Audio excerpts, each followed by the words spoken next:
ሰላም ጤና ይስጥልን የቻናሌ ቤተሰቦች፣ ዛሬ ደግሞ ሌላ አዲስ ጉድ ይዘን መተናል። ሩታ በአብርሃም በሄርሜላ መካከል ያለው ፍጥጫ አሁን ደግሞ ሌላ መልክ ይዟል። ሄርሜላ ከህይወታችሁ ልውጣላችሁ እያለች ነው። ሩታ ደግሞ ሚስጥሩን ሁሉ ደረሰችባቸው። ዛሬ ሁሉንም በዝርዝር እንመለከታለን። እስከ መጨረሻው አብራችሁን ቆዩ። እንግዲህ በዛሬው ቪዲዮ እያንዳንዱን ነገር እናብራራለን። እናንተም ደግሞ ሰብስክራይብ በማድረግ ቤተሰብ ሁኑ እያለን ቪዲዮን ከወደዳችሁ ደግሞ ላይክ በማድረግ ፍቅራችሁን አሳዩን። ሄርሜላ ወደ ሩታ በመሄድ አብርሃምን የምትፈልግ ከሆነ እኔ ልውጣላችሁ ስትል ተደመጣለች። ግን ጥያቄው ይሄ እውነት ከልቧ ነው ወይንስ ሌላ ድራማ የሚለውን ጥያቄ አስነስቶብናል። ሄርሜላ ይህን ቃል ተደጋጋሚ ተናግራለች እንጂ ስታደርገው አናያትም የሚሉ ብዙ ተመልካቾች እየተናገሩ ይገኛሉ።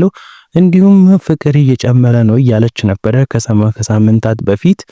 አሁን ባለችበት ሁኔታ ደግሞ ህይወታችሁን ትቼ ልውጣላችሁ ማለቷ ማስተባ ራሱ በጣም የሚከብድ ነገር ሆኖ ተገኝቷል። ሩታ በዚህ ንግግሯ ግራ የተጋባች ትመስላለች። ባሏ የነበረውን ሰውዬ አጣብሽኝ አይነት ጥያቄ ምን ይሉታል የሚሉ ብዙ ተመልካቾች እየተናገሩ ይገኛሉ። በሌላ የሚገርመው ደግሞ የአቤልና የብሩክ ሚና ነው። አቤል ሩታን፣ ብሩክ ደግሞ አብርሃምን ይዘው የራሳቸውን ቁማር እየሰሩ ነው።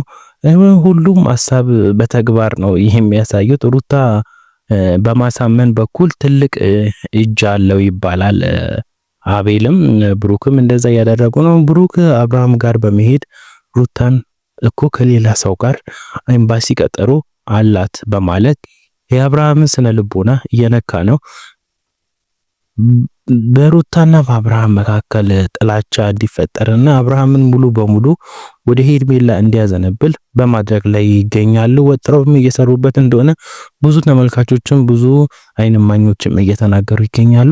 አብርሃም እዚህ ጋር ትልቅ ጥንቃቄ ሊያደርግ ይገባል የምንለው የአብርሃም ትልቅ ድክመት ደግሞ ምን እንደሆነ ታውቃላችሁ? ያው የሚስቱ ወሬ ሳይሆን የሰው ወሬ ቶሎ መስማቱ ነውና ያ ደግሞ ብዙ በህይወቱ ላይ ብዙ ችግሮችን ያመጣል፣ ነገሮችን ያበላሽበታል ብለን የምናስበው። ብሩክ የነገረው የኤምባሲ ቀጠሮ ወሬ ሰምቶ ስሜታዊ በመሆን ለነገ ህይወቱ አደጋ ላይ ባይጥለውና ህይወቱን ባያበላሽ ጥሩ ነው ብለን እንመኛለን። እውነተኛ ፍቅር በውለታ ወይም በሰው ወሬ አይገነባም። ያው አብርሃም ቆም ብሎ ማሰብ ያለበት ሰዓት ላይ ደርሷል ብለን እናስባለን። እኛ እንዳለ ነገሮችን ግራ ከማጋባት ይልቅ ነገሮችን በተግባር ምንድነው እኔ ያለሁት ሴቱ ጋር ነው የሚለውን ነገር አጢኖ ማየት ያለበት ጊዜና ቦታ ነው። እናንተስ ምን ትላላችሁ? እኔ የራሴን አስተያየት ነው እስከዛሬ የምሰጠው።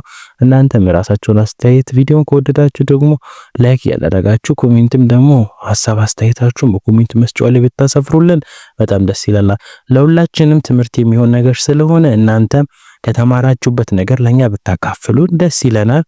እንግዲህ የዛሬው መረጃ ይህን ይመስላል። የእነዚህ ሰዎች ድራማ ወዴት እንደሚያመራ በጋራ የምናይ ይሆናል። እናንተስ ምን ትላላችሁ? ሄርሜላ በእውነት ትወጣዋለች ወይንስ የአብርሃምን በሰው ወሬ ተሸውዶ ሩታን ይተዋታል? እናንተስ ምን ትላላችሁ? አስተያየታችሁን በኮሜንት መስጫው ላይ አስፍሩልን። ቪዲዮውን ከወደዳችሁ ደግሞ ላይክ በማድረግ እንዳትረሱ። አዳዲስ መረጃዎች ሲወጡ ደግሞ ፈጥነን እንድናደርሳችሁ ሰብስክራይብ አድርጉ። በሌላ ቪዲዮ እስከምንገናኝ ቻው፣ ደህና ቆዩልኝ። የሀገሬ ልጆች ደህና ሰንብቱልኝ።